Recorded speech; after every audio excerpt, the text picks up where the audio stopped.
கொஞ்சம் ஃப்ரீயாக விட்டு சைடில் வந்து அப்படியே வாங்க.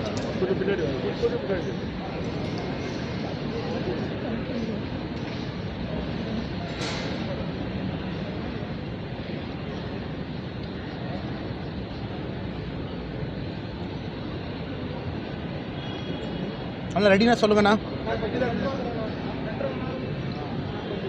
சென்ட்ரா வாங்க.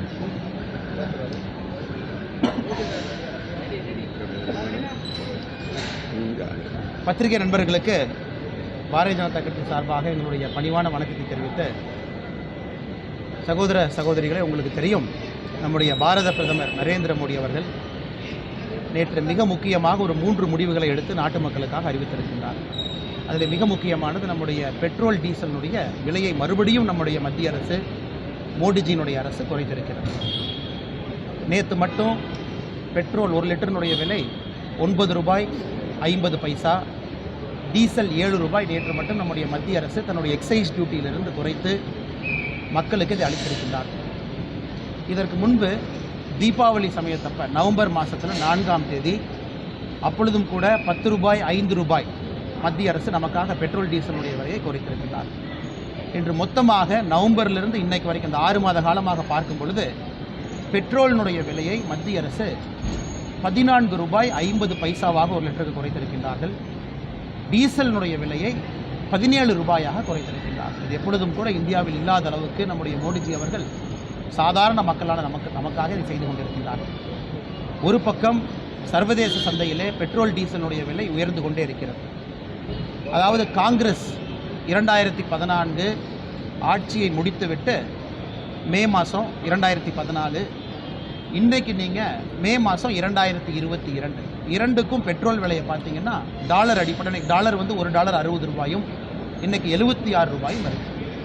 அப்போ ஒரு பேரல் இன்றைக்கி 7800 ரூபாயாக இந்திய மதிப்புப்படி ஒரு பேரல் வந்து 7800 இருக்கிறது. அன்றைக்கி காங்கிரஸ் ஆட்சி முடியும் பொழுது 2014 பார்க்கும் பொழுது கிட்டத்தட்ட ஒரு பேரல் வந்து 6376 ரூபாயாக இருக்கிறது. கிட்டத்தட்ட 1600 ரூபாய் ஒரு பேரலுக்கு இந்திய மதிப்பின்படி உயர்ந்திருக்கிறது. ஒரு பேரல் என்பது 160 லிட்டர்.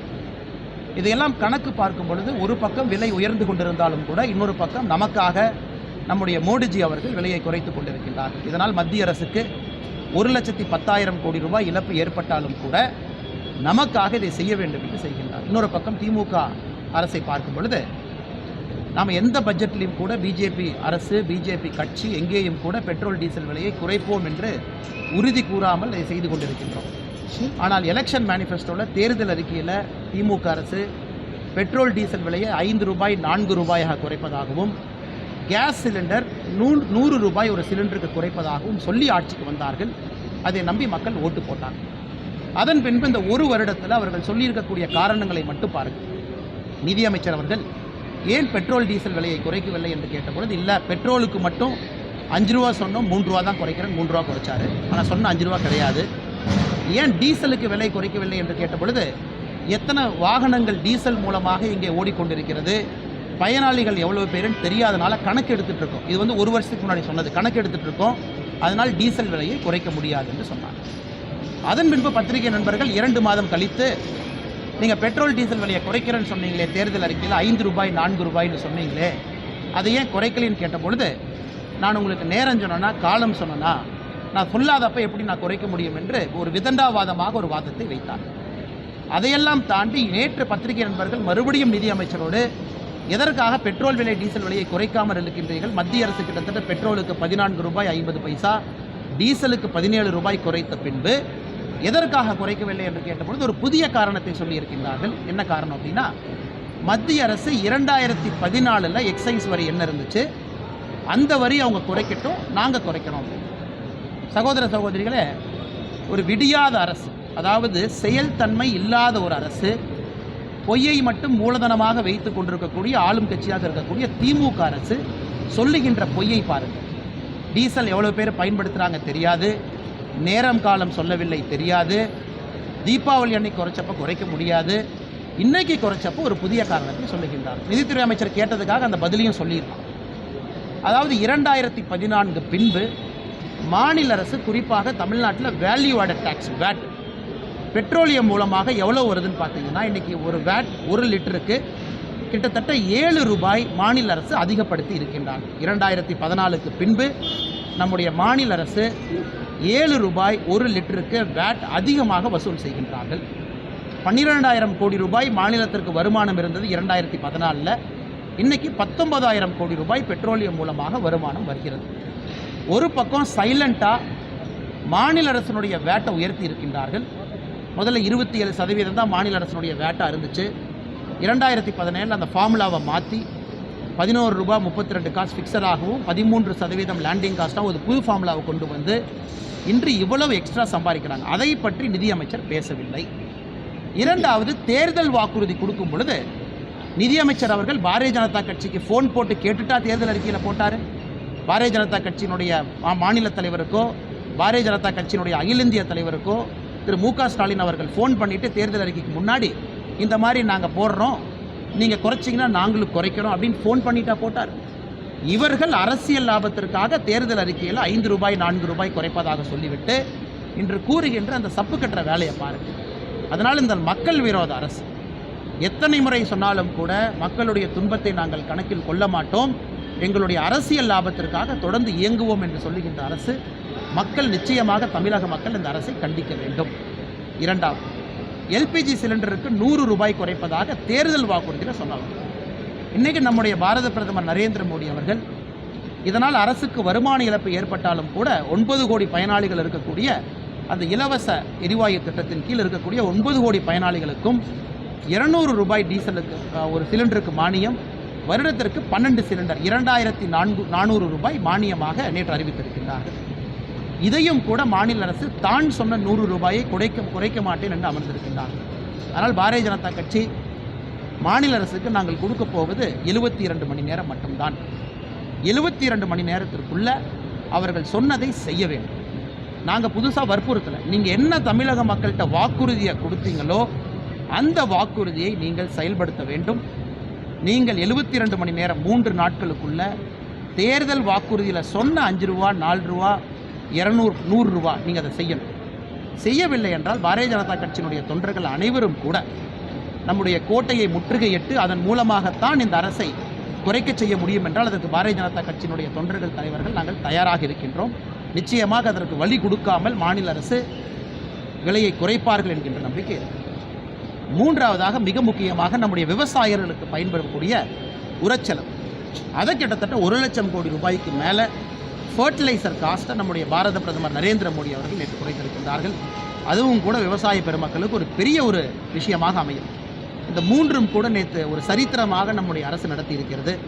நீங்கள் பார்க்கலாம், இது தொடர்ந்து நம்ம கையில் பெட்ரோல் விலை இல்லாமல் மேலே உயரும் பொழுதெல்லாம் மாநில அரசு சேவை செய்யாத பொழுது, வேலை செய்யாத பொழுது மத்திய அரசு தொடர்ந்து தமிழக மக்களுக்காக, இந்திய மக்களுக்காக இருக்கிறது என்பதை பாரத பிரதமர் நரேந்திர மோடி அவர்கள் காட்டிக் கொண்டிருக்கின்றார்கள். பத்திரிகை வழியாக சொல்வது 72 மணி நேரத்தில் மாநில அரசு நிச்சயமாக தேர்தல் வாக்குறுதியில் சொன்ன ரேட்டனாச்சும் குறைக்கணும்.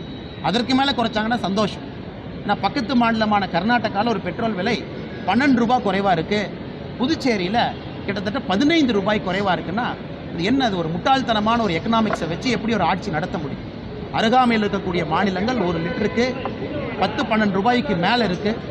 அப்படி இருக்கும் பொழுது எப்படி ஒரு மாநில அரசு தன்னுடைய பொருளாதாரத்தை வைத்து இப்படி நான் பண்ணுறேன்னு சொல்கிறதை எப்படி ஏற்றுக்க முடியும்? ஆனால் மாநில அரசு குறைக்க வேண்டும், குறைப்பார்கள் என்கின்ற நம்பிக்கை எங்களுக்கு இருக்குது. இதை தாண்டி நம்முடைய பத்திரிகை நண்பர்களுக்கு கேள்வி இருந்துச்சுன்னா கேளுங்கன்னா பதில் சொல்லுங்கள். பொருளாதார மேலை சிதம்பரம் அவர்கள் அவருடைய பொருளாதார மேதை எப்படி இருந்துச்சுன்னா, பெட்ரோல் டீசல் விலையை குறைப்பதற்காக 4.5 லட்சம் கோடி ரூபாய்க்கு ஆயில் பாண்டை விற்று அந்த ஆயில் பாண்டினுடைய வட்டியை நம்ம அரசு கட்டி கொண்டிருக்கிறது. அதாவது நாங்கள் 2014 ரேட்டு குறைவாக வச்சுருந்தோம். ரேட்டு குறைவாக எப்படி வச்சாங்க? பெட்ரோல் பாண்ட் ஆயில் பாண்டை சர்வதேச சந்தையில் கொடுத்துட்டு அதை நம்முடைய அரசு ஹானர் பண்ணி அதனுடைய வட்டியும் அசலையும் 2026 வரை நாம் கட்டி கொண்டிருக்கின்றோம். அப்படி இருக்கும் பொழுது சிதம்பரம் அவர்கள் எப்படி வாய் கூசாமல் ஒரு முழு பூசணிக்காயை சேற்றில் மறைப்பதற்கு முயற்சி எடுக்கின்றார்கள் என்று எனக்கு தெரியவில்லை. அதே நேரத்தில் இரண்டாவது, சிதம்பரம் அவர்கள் புரிந்து கொள்ள வேண்டும், அவர் ஃபினான்ஸ் கமிஷனை பார்த்துருக்காரு, இந்தியாவினுடைய நிதி அமைச்சராக இருந்திருக்கின்றார்கள், பிரின்சிபல் ஆஃப் டாக்ஸேஷன் அவருக்கு தெரியும். ஒரு மாநில அரசு கொடுக்கக்கூடிய வரி விகிதம் என்ன, அந்த வரி எங்கே போகுது, அது எதற்காக பயன்படுத்துகின்றோம் என்று அதையெல்லாம் தெரிந்து கொண்டு அரசியல் லாபத்திற்காக எந்தவித அடிப்படை ஒரு அரசியல் தெளிவில்லாமல் சிதம்பரம் அவர்கள் பேசுவது ரொம்ப வருந்தத்தக்க ஒரு செயல். அவர் செய்த தப்புக்கு சிபிஐக்காரங்க ரைடு பண்ணுறாங்க, சிபிஐக்காரங்க ஆக்ஷன் எடுக்கிறாங்க அப்படிங்கிறக்காக அதை மாற்றுவதற்காக இதை போன்ற பச்சை பை சொல்வதை மாண்புமிகு முன்னாள் நிதியமைச்சர் திரு பி சிதம்பரம் அவர்கள் தவிர்க்க வேண்டும்.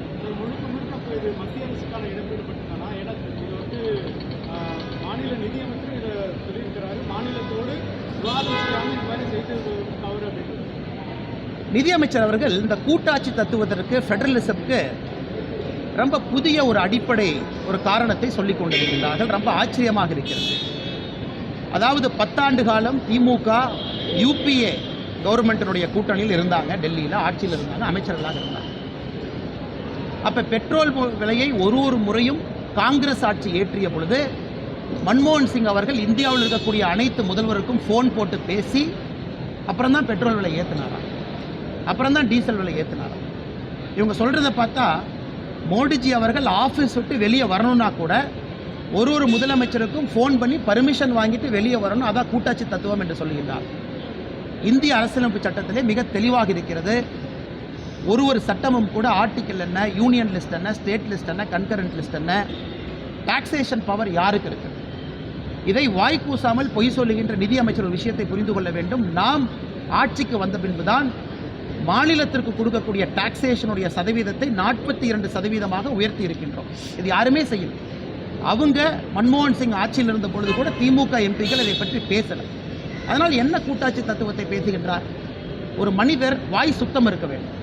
முதல்ல என்ன சொன்னீங்க? எத்தனை பேர் டீசல் யூஸ் பண்ணுறாங்கன்னு கணக்கெடுக்கிறேன்னு சொன்னீங்க. கணக்கு எடுத்துட்டீங்களா? 1 வருஷம் ஆச்சு. தயவு செஞ்சு தமிழக மக்களுக்கு சொல்லுங்கள். அப்போ நீங்கள் சொன்னது பொய்ன்னு இன்றைக்கி ஒத்துக்கிறீங்களா? 2வது காரணத்தை என்ன சொன்னீங்க? நேரமும் காலமும் சொல்லவில்லை என்று சொன்னீர்கள். அதுவும் பொய்ன்னு இன்றைக்கி ஒத்துக்கிறீங்களா? இன்னைக்கு காரணம் என்ன சொல்கிறீங்க? 2014 டேட்டா வச்சு பேசுகிறீங்க. அதனால் தமிழக மக்கள் முட்டாள். தமிழகத்தில் இருக்கக்கூடிய ஒரே ஒரு அறிவாளி நிதியமைச்சர் என்று தப்பாக அவரே கனவு கண்டு கொண்டிருக்கிறார். மக்கள் பார்த்து கொண்டிருக்கின்றார்கள். பொய் என்பது பலகாலம் இருக்காது. 72 மணி நேரம் தான் பாரதிய ஜனதா கட்சி நேரம் கொடுக்கிறது. தேர்தல் வாக்குறுதியில் சொன்னதை நீங்கள் குறைங்க. எக்ஸ்ட்ரா 10 ரூபா 15 ரூபா யாரும் கேட்கல. சாமானிய மனிதனுக்கு, ஒரு பொதுமக்களுக்கு இதன் மூலமாக ஒரு பெரிய ஒரு விடிவெள்ளி இந்த அரசு கொடுக்க வேண்டும் என்பதுதான் எங்களுடைய கோரிக்கை. நேற்று முதலமைச்சர் வந்து இந்த 6